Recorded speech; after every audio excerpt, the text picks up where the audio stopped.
Halo, kamu pasti pernah makan peyem kan? Singkong fermentasi khas Bandung yang rasanya manis, asam, dan segar.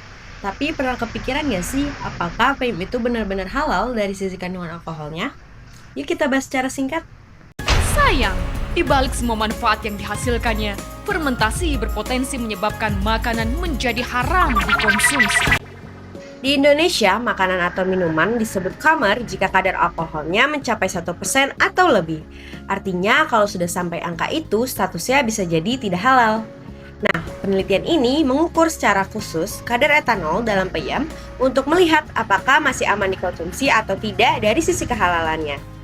Peneliti membuat peyem menggunakan ragi sebanyak 0,5% lalu difermentasi selama 6 hari atau 144 jam dan 7 hari atau 168 jam. Setelah itu, alkoholnya dipisahkan dengan cara pemanasan lalu diukur menggunakan alat laboratorium khusus bernama gas kromatografi yang sangat akurat untuk mendeteksi alkohol. Hasilnya cukup mengejutkan loh. Peyem fermentasi 6 hari mengandung alkohol sekitar 2,9%. Peyem fermentasi 7 hari mengandung alkohol sekitar 3,75%. Nah, dua-duanya jelas lebih dari 1% kan? Yang berarti sudah termasuk kategori khamar atau tidak halal menurut kriteria yang digunakan dalam penelitian ini. Kenapa sih alkoholnya bisa naik? Karena sederhananya ragi mengubah gula dari singkong menjadi alkohol dan gas.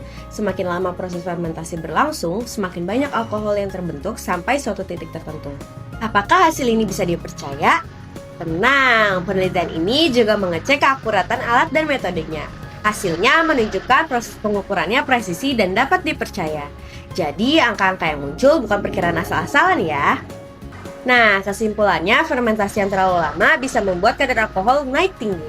Kalau kamu sangat memperhatikan kehalalan, penting memilih produk fermentasi yang waktu fermentasinya singkat, jelas informasinya, dan berasal dari produsen yang terpercaya. Nah, sekarang jadi sudah lebih paham kan? Peyem memang makanan tradisional, tetapi kita juga tetap perlu melihat sisi ilmiahnya juga.